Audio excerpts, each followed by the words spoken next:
We have Tropical Storm Melissa headed that way, and the National Hurricane Center thinking potentially life-threatening flooding for the island of Jamaica. So, you know, Mother Nature works that way. It can be beautiful one second, the next second it's not, and unfortunately that's going to be the case for that island in the coming days. Really, Sunday seems to be the start of all of the heavy rain and potentially those tropical storm force winds and ultimately that flooding threat as well. Let's talk about it. Tropical Storm Melissa, last update we got from the National Hurricane Center at 11 o'clock this morning. Still holding on to winds of 45 miles per hour. The pressure hasn't moved either, and it really isn't moving. Look at its motion, east-southeast at 2 miles per hour. It's practically stationary. Hurricane Hunter flew into this a little earlier today, thinking that the center of the storm is going to develop here somewhere on the southeast side of it. So we're going to continue to watch that.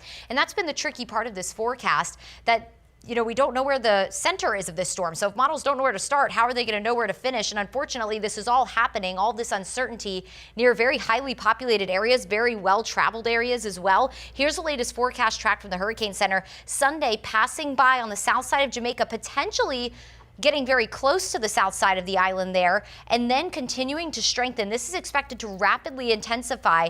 Notice Sunday morning to Monday, just a full 24 hours, going from a Cat 2 to a major Category 4 hurricane before making that turn early next week. But between Sunday and potentially Wednesday of next week, very heavy rain and gusty wind is likely along the island of Jamaica. That's going to lead to that flooding threat, the potential for landslides as well. So we've talked about it all week. If you had travel plans there, you're going to need to reschedule them, not only this upcoming week, but beyond that, as it's going to take a while to clean up on that island. Here at home, we're just going to continue to count our blessings. We've had all these cold fronts moving through, giving us beautiful weather and keeping storms away from us here in the state of Florida. And there's a front down to our south right now, giving us this beautiful afternoon. Take a look. Get outside and enjoy your lunch today. 80 in Tampa, 80 in St. Pete, 77 in Clearwater. A few boats going out there. Beautiful day.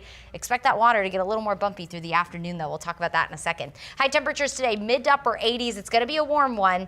If you're headed out to the plethora of events going on tonight that Frank was just talking about, one of them being that Haunted Carnival, big concert tonight there. 8 o'clock, we're back in the 70s. Around 10 o'clock, we're in the low 70s. We'll have a nice breeze as well. It's going to be a super nice evening. Here's a look at those wind gusts. Already breezy out there now. Wind gusts this afternoon, 15 to 20 miles per hour, some isolated gusts higher.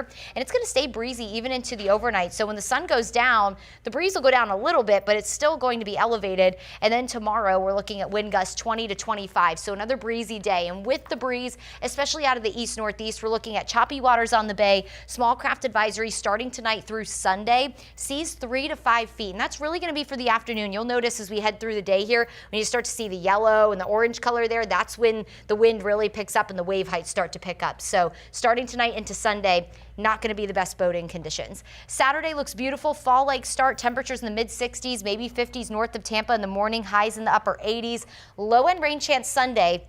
That's ahead of our next weather impact alert. Weather system will move quickly across the southeast. Here's a look Monday afternoon. As you're picking up the kids from school, as you're leaving work, rain and storms will be possible. That clears after sunset. Another front quickly moves in. That's going to give us some of the coolest air of the season, giving us a nice and chilly Halloween. And here's another front saving the day, pushing Melissa out to sea. That early look at Halloween, 70s as the kids are getting ready, 60s for trick-or-treating hour. Beautiful weather. 7-day forecast shows breezy and fall-like the next few days. Low-end rain chance Sunday ahead of our weather impact alert for scattered storms Monday. High temperatures next Thursday. How's mid-70s for you next Thursday, Frank?